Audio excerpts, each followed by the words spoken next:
নমস্কার, দেখছেন Kolkata TV. Good morning Kolkata নিয়ে রয়েছি আমি তসমিনা। আর এই মুহূর্তে একটি গুরুত্বপূর্ণ খবরে নজর রাখবো। আরজিকর হাসপাতালে চিকিৎসক পড়ুয়াকে ধর্ষণ করে খুন করার অভিযোগে তোলপাড় গোটা রাজ্য, গোটা দেশ।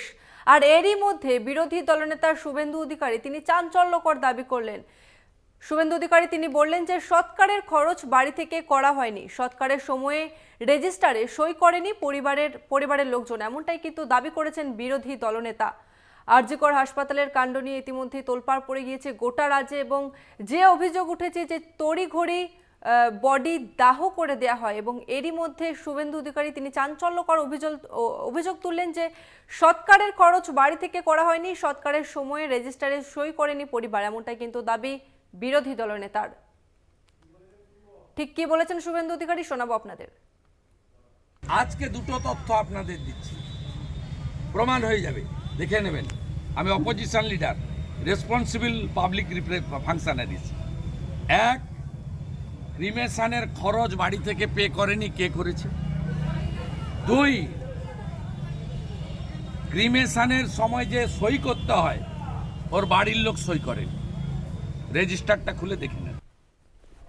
9ই আগস্ট আরজিকর হাসপাতাল থেকে চিকিৎসক পড়ুয়ার মৃতদেহ উদ্ধার হয়, এবং এই ঘটনা ইতিমধ্যেই তোলপাড় ফেলে দিয়েছে গোটা রাজ্যে, গোটা দেশে। অভিযোগ ওঠে ওই চিকিৎসক পড়ুয়াকে ধর্ষণ করে খুন করা হয়, এবং ইতিমধ্যেই একজনকে গ্রেপ্তার করা হয়েছে, এবং এই ঘটনা তদন্ত করছে পুলিশ। ইতিমধ্যেই আরজিকরের যে অধ্যক্ষ তাকে একাধিকবার জিজ্ঞাসাবাদ করা হয়েছে, তার পলিগ্রাফ টেস্ট হয়েছে, একই সঙ্গে আরও 6 জনের পলিগ্রাফ টেস্ট করা হয়েছে। এবং এই মুহূর্তে যে চাঞ্চল্যকর খবর আসছে, শুভেন্দু অধিকারী তিনি অভিযোগ করেছেন যে সৎকারের খরচ বাড়ি থেকে করা হয়নি, সৎকারের সময়ে রেজিস্টারে সই করেনি পরিবার, এমনটাই কিন্তু বিরোধী দলনেতা শুভেন্দু অধিকারী তিনি মন্তব্য করছেন।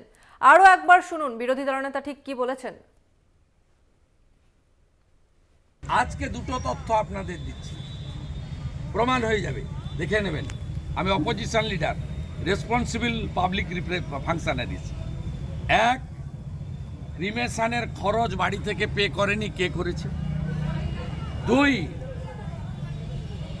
ক্রিমেশনের সময় যে সই করতে হয় ওর বাড়ির লোক সই করেন। রেজিস্টারটা খুলে দেখে নেন। আজকে দুটো তথ্য আপনাদের দিচ্ছি, প্রমাণ হয়ে যাবে, দেখে নেবেন। আমি opposition leader, responsible public functionaries. এক, ক্রিমেশনের খরচ বাড়ি থেকে পে করেনি, কে করেছে? দুই, ক্রিমেশনের সময় যে সই করতে হয় ওর বাড়ির লোক সই করেন। রেজিস্টারটা খুলে দেখে নেন। আজকে দুটো তথ্য আপনাদের দিচ্ছি, প্রমাণ হয়ে যাবে, দেখে নেবেন। আমি opposition leader, responsible public functionaries. এক, ক্রিমেশনের খরচ বাড়ি থেকে পে করেনি, কে করেছে? দুই, ক্রিমেশনের সময় যে সই করতে হয় ওর বাড়ির লোক সই করেন। রেজিস্টারটা খুলে দেখে নেন। আজকে দুটো তথ্য আপনাদের দিচ্ছি, প্রমাণ হয়ে যাবে, দেখে নেবেন। এই মুহূর্তে আমাদের সঙ্গে রয়েছে তৃণমূল নেতা জয়প্রকাশ মজুমদার। জয়প্রকাশ বাবু, আপনাকে কলকাতা টিভিতে স্বাগত। শুভেন্দু অধিকারী তিনি দাবি করেছেন যে সৎকারের খরচ বাড়ি থেকে করা হয়নি, সৎকারের সময়ে রেজিস্টারে সই করেনি পরিবার, এমনটাই কিন্তু চাঞ্চল্যকর দাবি করেছেন বিরোধী দলনেতা। আপনি কি বলবেন? এটা চাঞ্চল্যকর কেন হলো? আপনারা এই বিশেষণটা দিয়ে দিলেন চাঞ্চল্যকর। সৎকারের খরচ আজকে অর্ধেক সময় পাড়ার লোকেরা দেয়, আত্মীয় স্বজন দেয়, শোকগ্রস্ত পরিবার, বাবা মা টাকা দিন টাকা দিন। এটা কি আমাদের সমাজে প্রচলিত? আপনারাও তো জানেন, আপনাদেরও তো অনেক সময় আত্মীয় স্বজন বিয়োগ হয়। দেখ, কলকাতা টিভি যতজন কাজ করে তারা কি মৃত্যু দেখেনি, সৎকার দেখেনি? আর সেই রকম একটা বিষয় নিয়ে রাজনীতি করছেন শুভেন্দু অধিকারী, আর সেটাকে বলছেন চাঞ্চল্যকর। একটা অসহায় বাবা মা, তার মেয়ে মারা গেছে, ডাক্তার হতে হয়েছিল এবং ঘৃণ্য অপরাধের জন্য তার সৎকারের সময় কে টাকা দিয়েছে সেইটা নিয়ে রাজনীতি করছেন শুভেন্দু অধিকারীর মতো নিম্ন রুচির একজন ব্যক্তি। আর কলকাতা টিভি বলছে চাঞ্চল্যকর অভিযোগ। জয়প্রকাশ বাবু, শুভেন্দু বলুন, অধিকারী তিনি সমাজের মন্তব্য রীতি। করেছেন যে সৎকারের সময়ে রেজিস্টারে সই করা পর্যন্ত হয়নি। সেটা কেন, সেইটা তারা বলতে পারবেন। কিন্তু খরচের ব্যাপারটা যেটা বলেছেন সেটা সমাজের রীতি। সেই সময় আত্মীয় স্বজন, বন্ধু বান্ধব সবাই এগিয়ে আসে সমাজের। এইটুকুনি অন্তত আপনারা বলুন। ধন্যবাদ।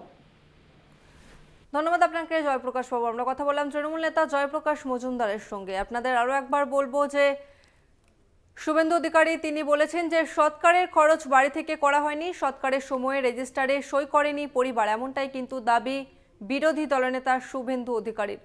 আরজিকর কাণ্ডে তোলপাড় গোটা দেশ, গোটা রাজ্য, একাধিক জায়গায় বিক্ষোভ দেখাচ্ছেন বিভিন্ন সংগঠনগুলি, বিভিন্ন চিকিৎসক পড়ুয়ারা যারা রয়েছেন তারা কিন্তু ইতিমধ্যে কর্মবিরতির ডাকও দিয়েছেন। এবং এরই মধ্যে শুভেন্দু অধিকারী তিনি চাঞ্চল্যকর দাবি করেছেন যে সৎকারের টাকা দেয়নি পরিবার এবং রেজিস্টারে সইও করেনি পরিবার।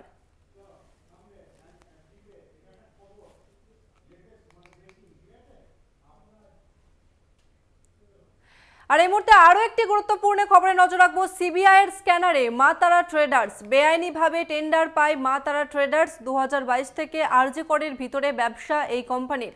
লেডিস হস্টেল ও বয়েজ মেন হস্টেলে ক্যান্টিন, ল্যাপটপ, প্রিন্টার ভাড়ায় দিত এই কোম্পানি। সন্দীপ ঘোষই বেআইনিভাবে ওই টেন্ডার পাইয়ে দিত বলে অভিযোগ উঠছে। আরজিকরে যে দুর্নীতির বিরুদ্ধে অভিযোগ উঠেছে সেই দুর্নীতি নিয়ে ইতিমধ্যেই তদন্ত করছে সিবিআই আধিকারিকরা। এবং যে খবর সামনে আসছে যে বেআইনিভাবে টেন্ডার পায় মা তারা ট্রেডার্স বলে এমন একটি সংস্থার বিরুদ্ধে অভিযোগ উঠছে। সিবিআই এর স্ক্যানারে মা তারা ট্রেডার্স এবং বেআইনিভাবে টেন্ডার পায় মা তারা ট্রেডার্স, এমনটাই কিন্তু অভিযোগ। এবং 2022 সাল থেকে আরজিকরের ভিতরে ব্যবসা এই কোম্পানি। লেডিস হস্টেল ও boys men hostel, canteen, laptop, printer ভাড়ায় দিত এই কোম্পানি, এমনটাই কিন্তু জানা যাচ্ছে। এই মুহূর্তে আমাদের সঙ্গে রয়েছে প্রতিনিধি রিয়া মাঝি। রিয়া, কি অভিযোগ উঠছে, কি জানতে পারছো? মা তারা ট্রেডার্স বলে যে কোম্পানিটির নাম উঠে এসেছে, সেই মা তারা ট্রেডার্স এর যেটা জানা যাচ্ছে যে 2022 সাল থেকে আরজিকর চত্বরে যত ক্যান্টিন, ক্যাফে, এই ধরনের যেসব জিনিসগুলো রয়েছে এবং একই সঙ্গে এই যে ল্যাপটপ রেন্টে দেওয়া বা কোনো ডঙ্গেল রেন্টে যে কারবার, সেটা এই মা তারা ট্রেডার্স চালাতো। এবং এদের লাইসেন্স না থাকা সত্ত্বেও বেআইনি ভাবে কিভাবে সরকারি টেন্ডার পেল সেটাই খতিয়ে দেখছে সিবিআই আধিকারিকরা। এবং তোমাকে জানিয়ে রাখবো যে 2022 সাল থেকে, এবং আমরা জানি যে 2021 থেকে এই সন্দীপ ঘোষ তিনি প্রিন্সিপালের দায়িত্ব নেয় এবং তারপর 2022 থেকে এই রমরমিয়ে বেআইনি কারবার চলছে আরজিকর চত্বরে। বেশ, ধন্যবাদ তোমাকে রিয়া। আমরা কথা বললাম প্রতিনিধি রিয়া মাঝির সঙ্গে। আপনাদের আরো একবার বলবো, সিবিআই এর স্ক্যানারে এবার মা তারা ট্রেডার্স, বেআইনিভাবে টেন্ডার পায় মা তারা ট্রেডার্স। 2022 থেকে আরজিকরের ভিতরে ব্যবসা এই কোম্পানির। লেডিস হস্টেল ও বয়েজ মেন হস্টেলের ক্যান্টিন, ল্যাপটপ, প্রিন্টার ভাড়ায় দিত এই কোম্পানি। এবং সন্দীপ ঘোষই বেআইনিভাবে ওই টেন্ডার পাইয়ে দিত বলে অভিযোগ উঠেছে।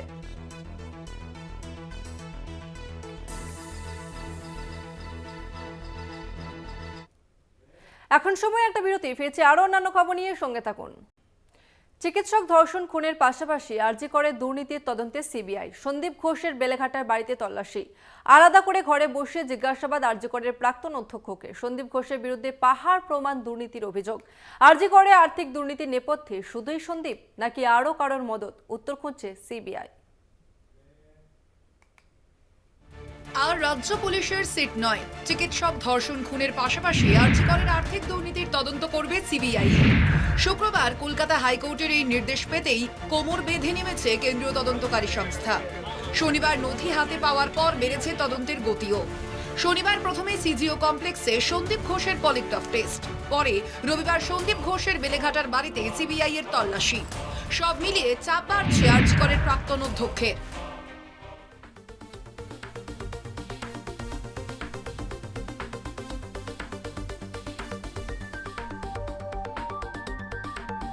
আরজিকর হাসপাতালের আর্থিক দুর্নীতির তদন্তে রবিবার ভোর 6:45 সন্দীপ ঘোষের বেলেঘাটার বাড়িতে সিবিআই এর হানা। মোট 13 জনের দল, প্রথমে 7 জন, পরে 6 জন, টানা 1 ঘন্টা 20 মিনিট অপেক্ষা।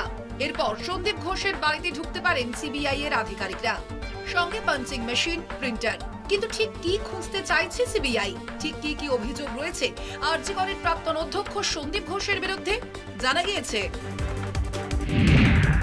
সরকারি অর্থের অপচয়, বায়োমেডিক্যাল বর্জ্য নিজের ইচ্ছে মতো ভেন্ডার দিয়ে চড়া দামে বিক্রি, ল্যাব বসানোর নামে বড় অংশের টাকা আত্মসাৎ,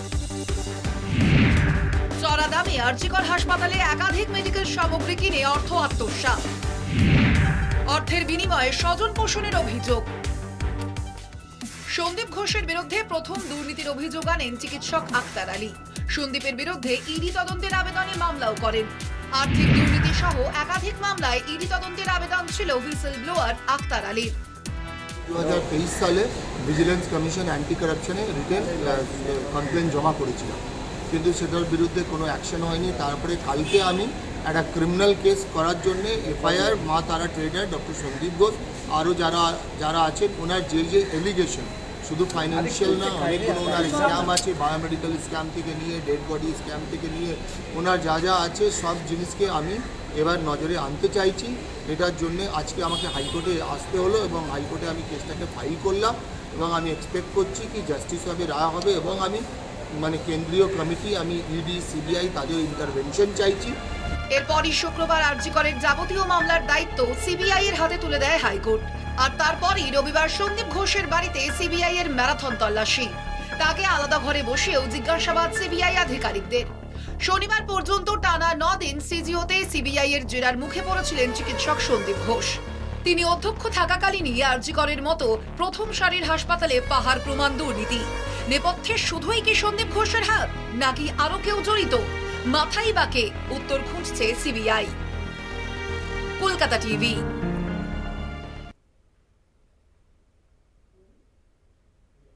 আরজিকর কাণ্ডে অভিযুক্ত সঞ্জয় রায়ের পলিগ্রাফ টেস্ট প্রেসিডেন্সি জেলে। জেল হাসপাতালের একটি ঘরে সিবিআই আধিকারিক ও বিশেষজ্ঞ চিকিৎসকদের উপস্থিতিতে টেস্ট।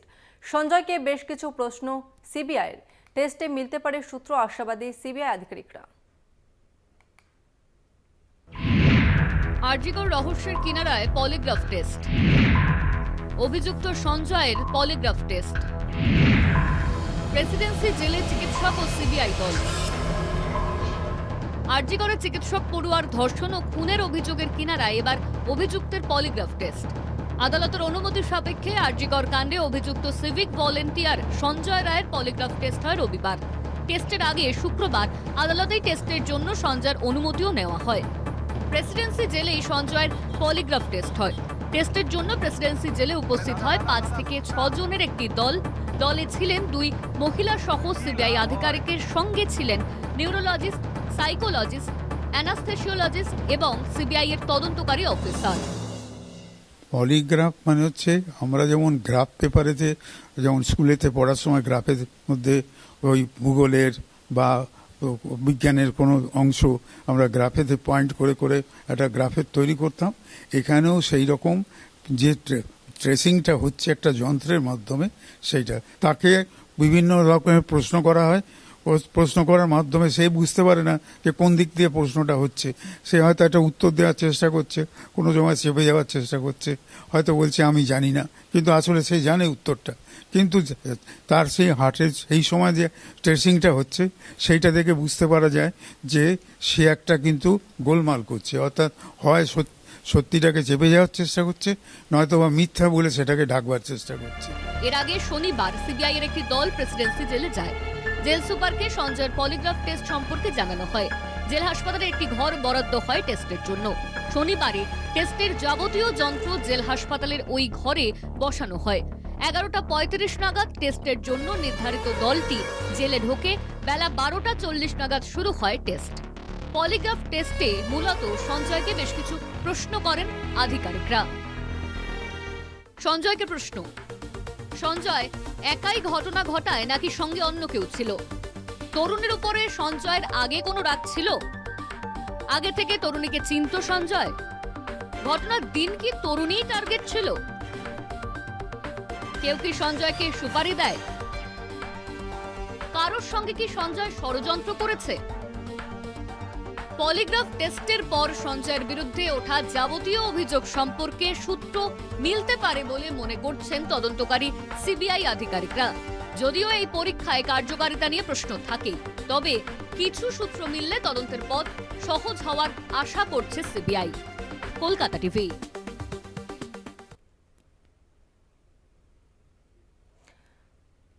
সন্দীপ ঘোষের দুর্নীতির সূত্র ধরে হাওড়ার সাঁকরাইলের বাসুদেবপুরে বিপ্লব সিং নামক ব্যবসায়ীর বাড়ি ও দোকানে তল্লাশি চালায় সিবিআই।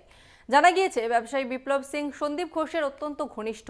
মা তারা ট্রেডার্স নামে বিপ্লব সিং এর ওই ব্যবসায়িক প্রতিষ্ঠান আরজি কর হাসপাতালে মেডিকেল ইনক্রুমেন্ট সরবরাহ করত। বেনিয়ম দুর্নীতির একাধিক অভিযোগ সন্দীপ ঘোষের বিরুদ্ধে। সিবিআই এর নজরে একাধিক কোম্পানি, সাপ্লাইয়ার, ভেন্ডার। হাওড়ার সাঁকরাইলে সিবিআই হানা। আরজি কর হাসপাতালের প্রাক্তন অধ্যক্ষ সন্দীপ ঘোষের বিরুদ্ধে ওঠা আর্থিক দুর্নীতির তদন্তে নেমেছে সিবিআই। পাহাড় প্রমাণ অভিযোগ সন্দীপ ঘোষের বিরুদ্ধে। একাধিক সাপ্লাইয়ার, ভেন্ডার কোম্পানির সঙ্গে বেআইনি যোগাযোগ এবং অবৈধভাবে তাদের সুযোগ পাইয়ে দেওয়ার অভিযোগ। মেডিকেল ইনস্ট্রুমেন্ট সরবরাহের ক্ষেত্রে বড়সড় দুর্নীতি ধরা পড়ায় তদন্তে নামে সিবিআই। সন্দীপের এই দুর্নীতির সূত্র ধরেই হাওড়ায় সিবিআই হানা। রবিবার সকালে হাওড়ার সাঁকরাইল বাসুদেবপুর হাটগাছায় বিপ্লব সিং এর দোকানে এবং বাড়িতে হানা দেয় সিবিআই। রবিবার 7 সকালে সিবিআই এর 3 সদস্যের একটি দল কেন্দ্রীয় বাহিনী নিয়ে সাঁকরাইলের বাসুদেবপুরে ব্যবসায়ী বিপ্লব সিং এর বাড়িতে এবং দোকানে হানা দেয়। জানা গিয়েছে, ব্যবসায়ী বিপ্লব সিং সন্দীপ ঘোষের অত্যন্ত ঘনিষ্ঠ। মা তারা ট্রেডার্স নামে বিপ্লব সিং এর ওই ব্যবসায়িক প্রতিষ্ঠান আরজি কর হাসপাতালে মেডিকেল ইনস্ট্রুমেন্ট সরবরাহ করত। এদিন সিবিআই হানাকে কেন্দ্র করে চাঞ্চল্য ছড়ায় এলাকায়। উনি অনেকদিন ধরে। কতদিন? তাও আমরা বলতে পারবো না, ওনা তো পাড়ার লোক। ওনার নাম কি? ওনা বিপ্লব সিংহ। আগে কি ওষুধের দোকান ছিল? না, ওষুধের দোকানে না। কিসের দোকান ছিল আগে? ইনি পেন্টিং এর কাজ করতেন। আচ্ছা, কতদিন ধরে রয়েছে এখানে? এখানে তো এর বসত বাড়ি, এটা তো ছোট থেকে। আচ্ছা, বাড়িটা কি নতুন করেছে? বাড়ি নতুন, কতদিন আগে? পুরনো ছিল, হ্যাঁ। ওটা ভেঙে করা হয়েছে। যদিও ভুল করে এদিন সিবিআই দলটি অন্য ঠিকানায় পৌঁছয়, পরে অবশ্য আসল ঠিকানার সন্ধান পাওয়া যায়। দীর্ঘক্ষণ তল্লাশি চালায় সিবিআই। ল্যাপটপ, বেশ কিছু নথি, লাল কাপড়ে মুড়ে কিছু জিনিস নিয়ে যাওয়া হয়। কলকাতা টিভি।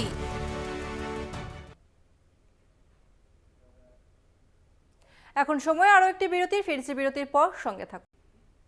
ফিরে এলাম বিরতির পর, আর এই মুহূর্তে আবহাওয়ার খবরের দিকে নজর রাখবো।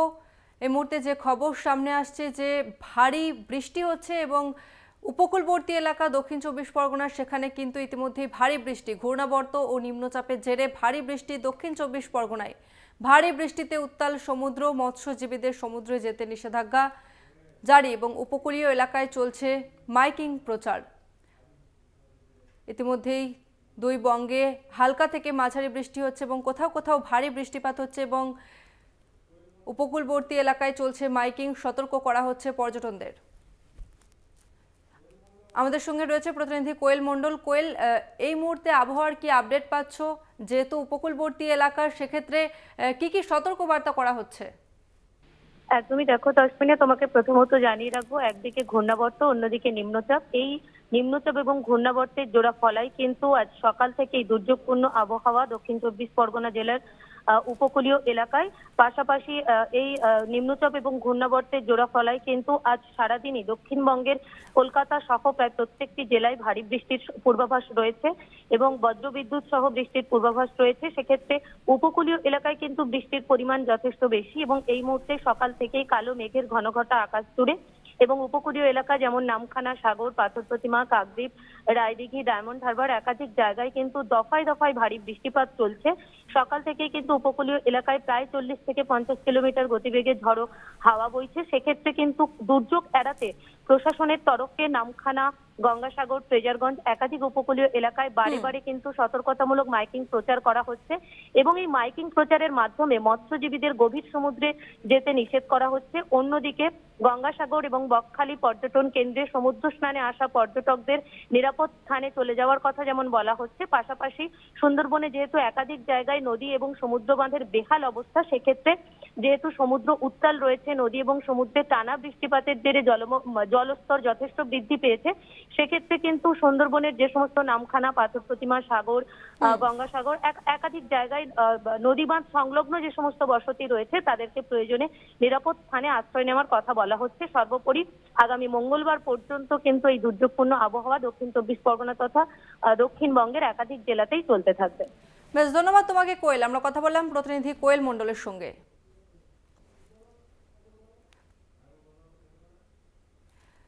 ঘূর্ণাবর্তের জেরে ইতিমধ্যে হালকা থেকে মাঝারি এবং কোথাও কোথাও ভারী বৃষ্টি হচ্ছে দক্ষিণবঙ্গের সব জেলাতেই। একই সঙ্গে উত্তরবঙ্গেও কিন্তু চলছে হালকা থেকে মাঝারি বৃষ্টি, কোথাও কোথাও ভারী বৃষ্টিপাত হচ্ছে। এবং ঘূর্ণাবর্ত নিম্নচাপের জেরে ভারী বৃষ্টি দক্ষিণ 24 পরগনায়। ভারী বৃষ্টিতে উত্তাল সমুদ্র, মৎস্যজীবীদের সমুদ্রে যেতে নিষেধাজ্ঞা জারি। একই সঙ্গে উপকূলীয় এলাকায় চলছে মাইকিং প্রচার।